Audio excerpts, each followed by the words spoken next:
Hi అండి, నమస్తే. Welcome to Rohini Krishnaswamy. ఈరోజు రెసిపీ బ్రేక్ఫాస్ట్ రెసిపీ, ఒక స్పెషల్ రెసిపీ, టేస్టీ రెసిపీ. అదేంటో తెలుసా?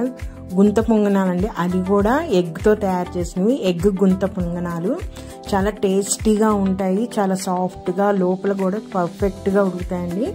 చాలా సాఫ్ట్గా ఉంటాయి, తినే కొద్దీ తినాలనిపిస్తుంది. ఎగ్ గుంత పొంగనాలు రెగ్యులర్గా గుంత పొంగనాలు చేసుకుంటారు కదా, ఈసారి ఇట్లా ఎగ్ గుంత పొంగనాలు చేసుకోండి. అది ఎలా చేసుకోవాలో చెప్తాను. ఫస్ట్ దీనికి మెయిన్గా కావాల్సింది దోసపిండి అండి. మన ఇంట్లో అంటే మీరు ఎప్పుడు రెగ్యులర్గా ఎలా దోసపిండి రెడీ చేసుకుంటారో అలానే చేసుకొని ఫర్మెంట్ చేసిన దోసపిండి తీసుకోవాలి. ఖచ్చితంగా ఫర్మెంట్ అవ్వాలంటే పులవాలి పిండి అనేది. అంటే మనం వేసుకున్న తర్వాత ఒక రోజు ఫర్మెంట్ చేస్తాం కదా, సో అలాంటి దోసపిండి తీసుకొని దాంట్లోకి నేను ఒక మీడియం సైజు ఉల్లిపాయ అండి ఒక 2 తీసుకున్నాను, సన్నగా కట్ చేశాను. ఒక హాఫ్ స్పూన్ పసుపు, ఒక 4 పచ్చిమిరపకాయలు, ఒక 2 రెమ్మలు కరివేపాకు సన్నగా కట్ చేసుకొని ఇవన్నీ కూడా దోసపిండిలో యాడ్ చేసుకోవాలి. వీటితో పాటు 1 స్పూన్ జీలకర్ర కూడా వేయాలండి. మధ్య మధ్యలో మా బాబు డిస్టర్బ్ చేస్తున్నాడు చేస్తుంటే వీడియో, సో మీరు అవన్నీ పట్టించుకోవద్దు. ఈ జీలకర్ర కూడా వేసుకొని బాగా కలుపుకోవాలి మనం పిండి అనేది.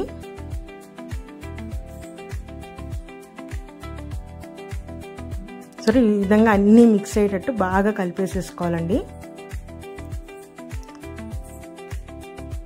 ఈ విధంగా కలిపేసేసుకొని మనము ఒక 10 నిమిషాల పాటు పక్కన పెట్టేసుకోవాలి. ఆల్రెడీ ఫర్మెంట్ అయ్యింది. ఈ ఉల్లిపాయలు ఇవి పచ్చిమిర్చి చేసాం కదా, ఈ ఫ్లేవర్ కూడా అంతా దోసపిండిలోకి వెళ్తుందండి. సో ఒక 10 నిమిషాలు దీనికి రెస్ట్ ఇచ్చేద్దాం. ఈ విధంగా కలిపేసేసి మనం పక్కన పెట్టేసుకోవాలి.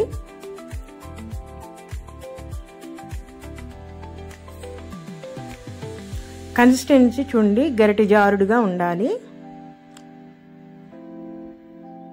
మనం దోశకి ఎలా కన్సిస్టెన్సీ తీసుకుంటాము సేమ్ అంతే.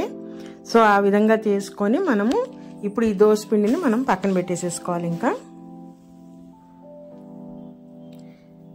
ఇప్పుడు ఇది ఎగ్ గుంత పొంగనాలు కాబట్టి ఎగ్ ప్రిపరేషన్ చేద్దాం. నేను ఇక్కడైతే 2 eggs తీసుకొని ఫస్ట్ వీటిని అంటే ఆ ఎగ్ షెల్ పగలగొట్టేసి ఒక గిన్నెలోకి నేను ఎగ్ తీసుకుంటున్నాను. మొత్తం ఎగ్ అండ్ వైట్ రెండు, ఎల్లో అండ్ వైట్ రెండు తీసుకోవాలి.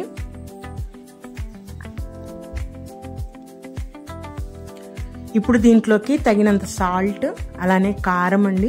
మీ ఇష్టం, కారం వేసుకోవచ్చు, లేదంటే పెప్పర్ పౌడర్ వేసుకోవచ్చు, లేదు మీరు గరం మసాలా ఇష్టమైతే గరం మసాలా వేసుకోవచ్చు. నేనైతే జస్ట్ సాల్ట్ అండ్ కారం వేసి ఆ 2 eggsని బాగా బీట్ చేసుకోవాలి. మనము ఒక 5 minutes పాటు బాగా బీట్ చేసుకోవాలండి. సో ఇప్పుడు నేను గుంత పొంగనాలు వేసుకోవడానికి ప్యాన్ పెట్టేసుకున్నాను. దీంట్లోకి 1 స్పూన్ ఆయిల్ మొత్తం, అంటే అన్నిట్లో ఒక్కొక్క 2 చుక్కల నూనె పడేటట్టుగా అట్లా వేసేసుకోవాలి. వేసేసుకొని ఫస్ట్ ఇప్పుడు దీంట్లో మనం దోసపిండి కలిపి పెట్టుకున్నాం కదండి, అది వేసుకోవాలి. పిండి కూడా ఎట్లా అంటే మొత్తము ఆ గుంటలని ఫిల్ అవ్వకూడదు, హాఫ్ మాత్రమే పిండి వేసుకోవాలి. మనం చూస్తున్నారు కదా వీడియోలో, హాఫ్ కన్నా ఇంకా కొంచెం తక్కువ వేసుకున్నా పర్వాలేదు. గుంటలు మనకి మొత్తం ఫిల్ అవ్వకూడదు. ఫస్ట్ మిడిల్లో వేయొద్దండి, ఎందుకంటే మిడిల్లో తొందరగా హీట్ ఎక్కుతుంది. సో అందుకని చుట్టూరు వేసుకొని లాస్ట్కి మనం మిడిల్లో ఉన్నవి వేసుకుందాము. ఇట్లా వేసేసుకున్న తర్వాత ఇప్పుడు మనం ఇందాక బీట్ చేసుకున్న ఆ ఎగ్ మిశ్రమం ఉంది కదా, దీనిని ఆ పిండి మీద వేసేయాలి. అంటే మిగిలిన ఆ గుంట అంతా కూడా ఈ ఎగ్తో మనం ఫిల్ చేయాలి.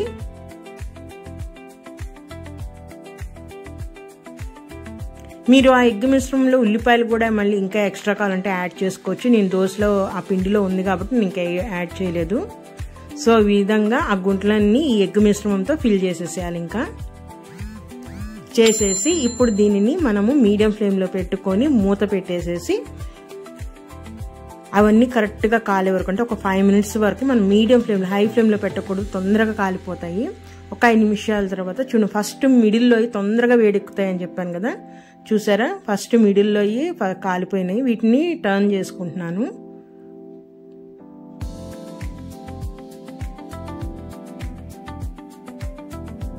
మనం పిండిలో పసుపు కూడా వేసాం కాబట్టి మంచి కలర్ఫుల్గా ఉంటాయండి గుంట పొంగనాలు అనేవి, మంచి కలర్ వస్తాయి. సో ఈ విధంగా వేసేసుకొని ఇంకా ఈ ఎడ్జెస్ అంటే ఈ ఎండింగ్లో ఉన్నాయి కాలవండి. అప్పుడే నేను ఇంకొక నిమిషం పాటు మూత పెట్టేస్తున్నాను. ఒక 3 నిమిషం తర్వాత మిగిలిన చుట్టూరు ఉన్నాయి కూడా మనము టర్న్ చేసుకోవాలి. మధ్యలో కాలిపోయినాయి, అందుకే నేను అవి తీసేసాను. ఈ చుట్టూరు ఉన్నాయి కూడా మనము ఇట్లా రెండో వైపుకి టర్న్ చేసుకోవాలి. ఇంకెటువంటి ఆయిల్ కానీ ఏమి వేయన అవసరం లేదు. మీకు ఇష్టమైతే ఇంకా యాడ్ చేసుకోవచ్చు ఆయిల్ అనేది. నేనైతే వేయట్లేదు. వేసేసి మళ్ళీ మూత పెట్టేసేసి ఇంకొక 2 నిమిషాల పాటు అదే మీడియం ఫ్లేమ్లో మనం వేయించాలి. చూసారా, పర్ఫెక్ట్గా వేయిపోతే అట్లా ఈజీగా వచ్చేస్తాయండి మనం తీయటానికి. గుంత పొంగనాలు అనేవి రెడీ అయిన వాటన్నిటిని ఈ విధంగా ఒక ప్లేట్లోకి తీసేసుకోవాలి. పర్ఫెక్ట్గా కాలిపోయినాయి, లేదంటే ఆ కింద అతుక్కుంటాయండి. అతుక్కొని ఉందంటే అది కాలనట్టే.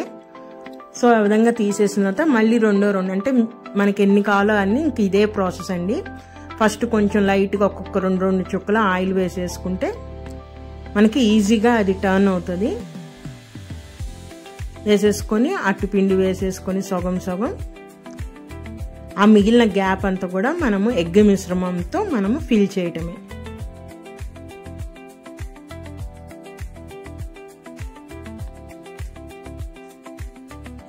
ఈ విధంగా మొత్తం ఎగ్తోనే కాకుండా ఇట్లా దోస పిండి మీద వేసుకున్నా కూడా టేస్ట్ చాలా బాగుంటుంది.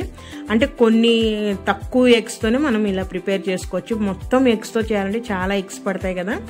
సో ఈ విధంగా మనము బ్రేక్ఫాస్ట్ అనేది రెడీ చేయొచ్చు. కొత్తగా ఉంటుంది, చాలా టేస్టీగా ఉంటుంది. రెగ్యులర్గా తినే గుంత పొంగనాల బదులు ఇట్లా ఎగ్తో మనం మిక్స్ చేస్తే మనకి చాలా బాగుంటుందండి. ఈ విధంగా ఇంకెన్నైనా సరే అదే విధంగా మనము వేయించుకోవాలి. చూసారా, వేడి గుంత పొంగనాలు, అది కూడా ఎగ్తో చేసిన ఎగ్ గుంత పొంగనాలు రెడీ అండి. చూసారా, మంచి కలర్ఫుల్గా ఉన్నాయి, పర్ఫెక్ట్గా కాలినాయండి. లోపల వరకు కూడా మీకు చూపిస్తాను, చాలా సాఫ్ట్గా ఉంటాయి. నేను ఈ గుంత పొంగనాన్ని పల్లీ చట్నీ, మునగాకు కారం పొడితో నేను సర్వ్ చేశాను. లోపల చూపిస్తాను చూడండి, ఎంత పర్ఫెక్ట్గా లోపల వరకు అది అంటే ఉడికి చక్కగా ఉల్లిపాయలు పచ్చిమిరపకాయలు అవన్నీ చాలా బాగున్నాయి. ఎంత సాఫ్ట్గా ఉందో చూడండి. చూసారా ఎంత సాఫ్ట్గా ఉందో. ఇప్పుడు టేస్ట్ చేద్దాం ఇవి ఎలా ఉందో. వీటిని పల్లీ చట్నీ మునగాకు కారపొడిలో కనుక నంచుకొని తింటే టేస్ట్ అదిరిపోయిందండి. మీ ఇష్టం, మీ దగ్గర టమాటా చట్నీతోనే తినచ్చు, టేస్ట్ చేయొచ్చు. కానీ ఈ రెండింటితో చాలా బాగుంది టేస్ట్ అనేది. మునగాకు కారం పొడి ఎలా చేసుకోవాలో కూడా మన వీడియోలో ఉన్నాయండి, ఒకసారి చెక్ చేయండి అది కూడా. సో ఇదేనండి ఈరోజు అయితే రెసిపీ.